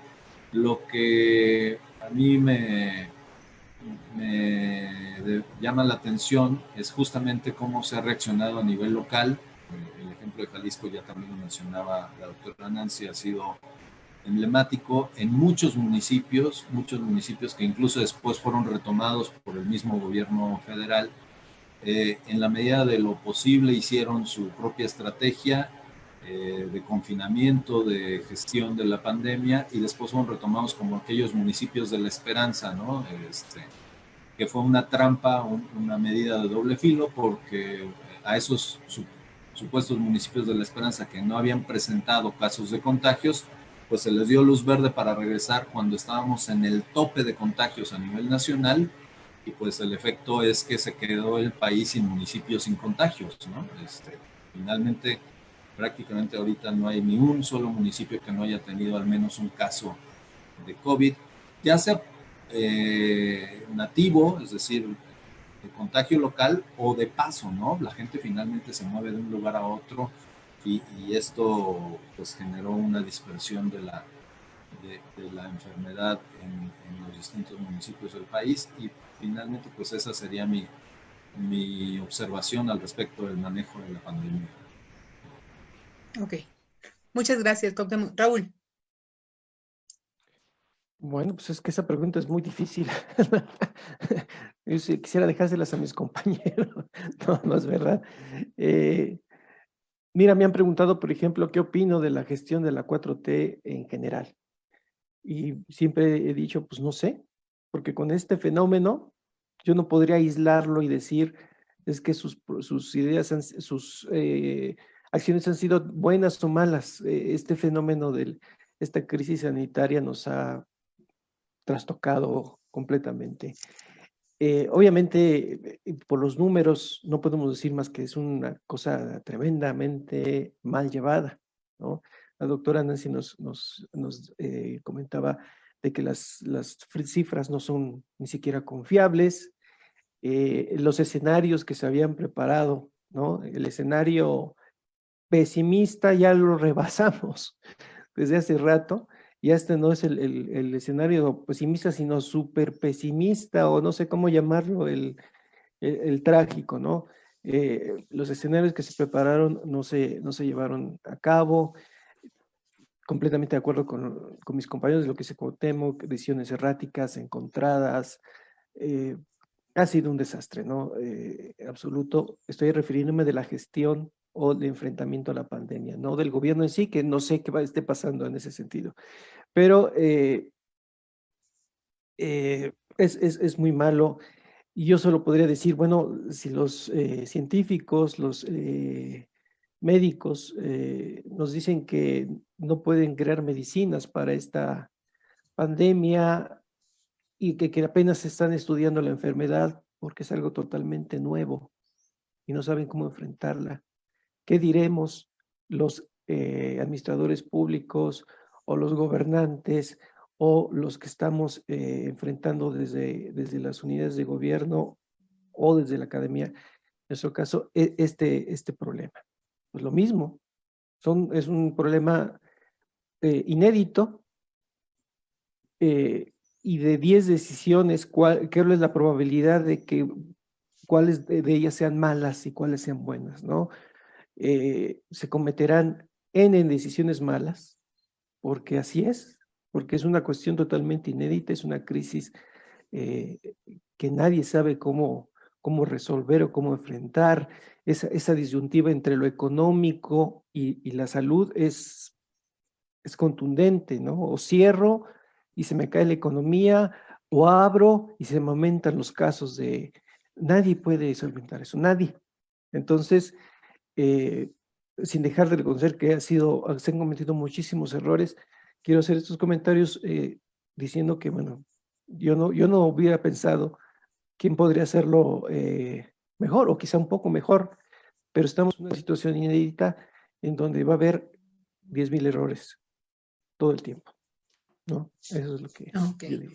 Muchas gracias. Sin duda la gestión de la crisis, ¿verdad?, pone a prueba todo. La eficiencia de llevar a cabo políticas públicas planeadas y la eficiencia y eficacia de llevar a cabo políticas públicas no planeadas, con estrategias, con medidas, con inteligencia, con largueza de miradas, con coordinación intergubernamental, poniendo énfasis en cada uno de los actores, pero sobre todo poniendo énfasis en la sociedad misma. Sin duda la pandemia pone a prueba todas las políticas públicas. Las de antes, pero sobre todo puso a prueba las de ahora. Las de ahora, que no es la respuesta de esta crisis, no fue producto del neoliberalismo, no fue producto de los que atacan, no fue producto de los detractores, no fue producto de los que no le vamos a AMLO, ¿no? Fueron decisiones casi unipersonales de un sujeto que le quedó grande el país, desde mi óptica y sin herir susceptibilidades. Le quedó grande el país, o sea, berrinchó con ser presidente, ya es presidente y le quedó, el tigre lo está rasguñando por todos lados. Ahí está a prueba todo, absolutamente todo, el concepto el mismo de la política de este gobierno llamada bienestar. Se puso a prueba y reprobó. La vulnerabilidad social, la vulnerabilidad educativa, el concepto de ciencia y tecnología, la mirada a favor del desarrollo de la ciencia y tecnología, la importancia de las especialidades médicas, la importancia de la atención al sector salud, que no son producto de decisiones de antaño, son productos de responsabilidades del actual gobierno, y que se pierden en el discurso de que si ya va a inaugurar un aeropuerto, o sea, sus preferencias no estaban en el desarrollo y el bienestar de los mexicanos. Sus preferencias tenían un relumbrón político, pero le está quedando muy grande la cosa. La educación es un desastre, un verdadero desastre. Acá nos defendemos un poco en la educación superior, ¿no? Lo que les contaba hace un momento de lo que están haciendo los posgrados, cómo estamos llevando a los muchachos de licenciatura, porque tienen esta posibilidad. Hablo de los muchachos UAM, pero yo no sé cómo se les estén pasando los muchachos de las universidades, estas recién creadas, estas 100 universidades que no sé en dónde están y no sé cómo operan, pero que entró quien sea, como sea, donde sea, y no sé si tengan rebote, dicen que no, bueno, todo eso, ¿no? Los niños llevan la peor parte. Ya habían perdido la libertad, la posibilidad y el gusto de jugar en espacios públicos a causa de la inseguridad, a causa del crecimiento de las organizaciones delictivas, organizadas y desorganizadas, que se fueron para arriba. Entonces los niños perdieron esa libertad, ya se sentaban en su casa a comer papitas y engordar. Ahora pierden la posibilidad de ir a la escuela, pero en la escuela los niños socializan, se adaptan, negocian, se pelean, toleran, aprenden a participar, se les moldea el carácter. O sea, todo eso lo están perdiendo. Y no hay una sola propuesta de evaluación de lo que estamos haciendo, cómo lo estamos haciendo, si lo estamos haciendo bien, si los niños están aprendiendo, cómo vamos a evaluarlos, o sea, necesitamos eso, líneas generales desde el Estado, líneas de política pública de Estado, no las tenemos. No tenemos líneas políticas de Estado, líneas públicas de seguridad va, pero si aplanando la curva hacia el cielo, allá la va a plana. Igual que las muertes acá. Una cuestión, decían ustedes, las estadísticas que se presentan son una burla. Son una burla para todos. Estamos en un país que en promedio, el nivel educativo es de tercer año de secundaria. Tercer año de secundaria, en promedio. Y se presentan estadísticas para que las entienda alguien que al menos ha cursado primero de preparatoria, porque estamos hablando de una curva de distribución normal. Deben de saber algo de estadística. Que se aplana la curva, la gente nada más repite, a menos que sea en el ámbito académico, sabes de qué se trata, si no, no. Entonces, sí se va a aplanar la curva, pues qué chido que se aplane la curva. Pero no saben si para arriba, para abajo, qué significa, ¿no? O sea, estadísticas de burleta. O sea, que le quedó grande el país, sí quedó. Que hay un gobierno monárquico, como dicen los alumnos de licenciatura, coincido con ellos en todo. Pues me quisiera que me lo dijeran después de estos atrevidos comentarios. ¿Tienen algo que comentar ustedes? Para ya cerrar la sesión. Son muy atrevidos tus comentarios, Ana, como tú lo... Ya me conoces, ya sabes cómo me pongo, ¿para qué me invitas? Sí, exacto. Ya está. Cuauhtémoc. Mira, no, nada más Adelante, Raúl. Sin contradecir lo que dices, que mucho tienes razón, pero bueno, la educación es un desastre, eso se ha dicho durante décadas, ¿no? Que los niños no pueden salir y la educación y ahora por televisión, pues son condiciones que estamos extraordinarias, que estamos determinados. Por eso digo, ¿en qué medida estas son cuestiones propuestas del gobierno y cuáles son condicionantes insalvables por la situación que estamos Bueno, se quitó México conectado, ¿no? Perdón que te interrumpas. Se desaparece México conectado cuando se necesita México conectado. No, bueno, se tomó la decisión de utilizar la televisión para las clases. Digo, pueden ser decisiones malas, como te digo, pero en todo caso, lo que dices tú, que este gobierno tiene el récord de en 2 años haber destrozado el país, porque le estás atribuyendo una serie de factores negativos que se venían arrastrando durante décadas, según yo modestamente entiendo. No es que quiera defender al gobierno actual, lo que quisiera es que tuviéramos una posición más objetiva o más centrada en que cuánto es su responsabilidad y cuánto es herencia no del neoliberalismo, sino de muchas décadas de otros gobiernos, ¿no? Pero bueno, no estoy en desacuerdo con lo que dices, tienes mucha razón. Gracias, Raulito, has avanzado bastante. No. Cuauhtémoc, 5 minutos. Sí, bueno, solamente para cerrar, en lo que yo sí puedo conocer y juzgar, sí no se ha hecho un trabajo adecuado. Desde luego, hay cosas que recibió muy mal, pero hay cosas que recibió muy bien, y él mismo lo declaró en el periodo de transición. Declaró que la economía se le estaba dejando bien y él se encargó de dilapidarla. Había pendientes, desde luego, por supuesto, ¿no? La agenda es amplia y es progresiva en el tiempo, pero lo que habíamos hablado, pues venimos atrás, el tema de los organismos autónomos, de la rendición de cuentas, de los pocos espacios que se habían abierto a la participación ciudadana, etcétera. Y todo eso, incluso la manera personal de gobernar, impactando el tema del federalismo y del desarrollo municipal, me parece que bajo el argumento de que todo recurso transferido se prestaba a la corrupción, entonces yo lo voy a entregar directamente, pues rompe con todo esquema bueno, ya lo último, el tema de los fideicomisos, pues rompe con todo esquema y diseño de seguimiento, de vigilancia de la asignación de los recursos públicos.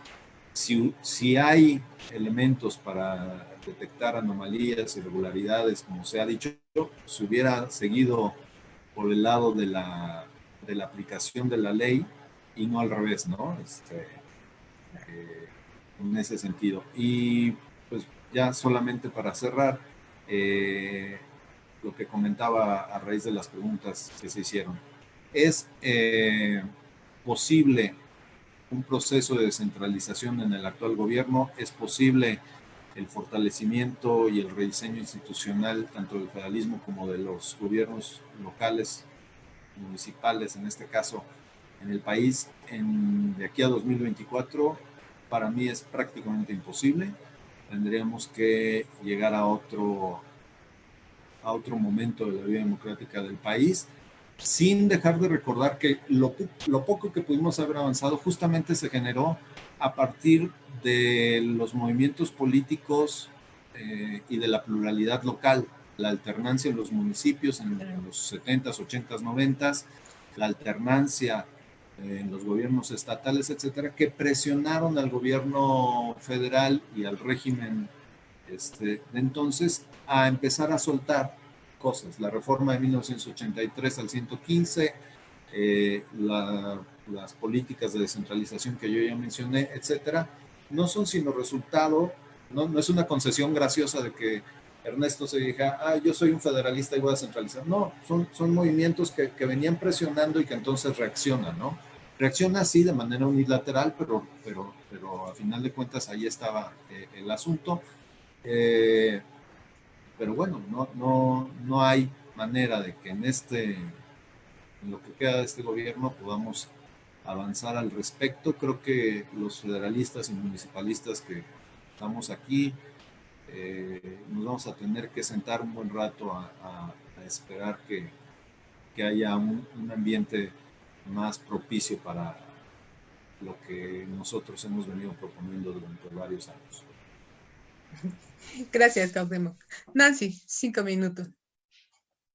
Y pues, mira, decía Mauricio Merino que el único contrapeso que tiene Andrés Manuel es la realidad, ¿no? Yo también creo eso. Porque, por cierto, hago el comercial que Mauricio se vino para acá, a Guadalajara, que vamos a estar en el Instituto de Rendición de Cuentas con él. Pero yo creo que, a ver, si ustedes se acuerdan, antes del COVID, justamente ya había algunos gobernadores que habían manifestado su desacuerdo, por ejemplo, en el caso de salud, y con la creación del INSABI, que ni siquiera se terminó de concretar, ¿no? Y, por ejemplo, Jalisco se suponía que iba a firmar convenios de descentralización y iba a haber como una especie de esquema doble en el cual una parte del sector salud iba a estar descentralizado y la otra no. Entonces, yo creo que la descentralización va a seguir.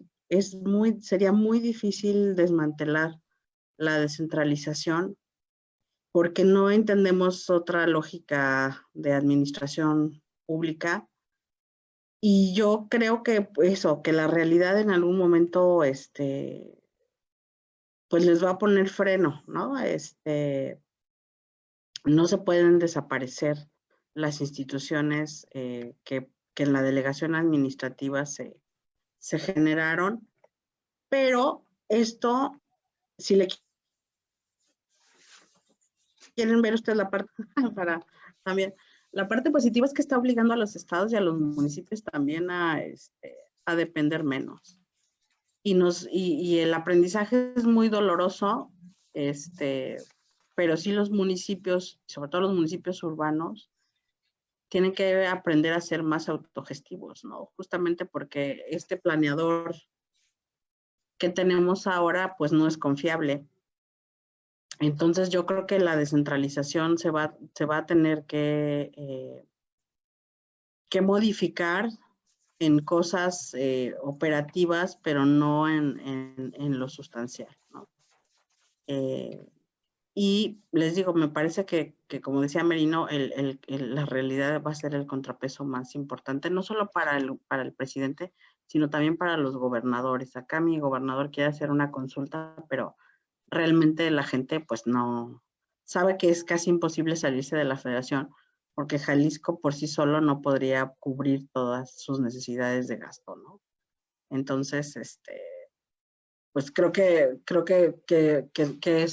la realidad es un buen contrapunto para cualquier gobierno, independientemente del partido político al que esté adscrito. Ok, muchas gracias. Pues ya tenemos un tema, ¿no? Otro webinar, mitos y realidades del federalismo en México.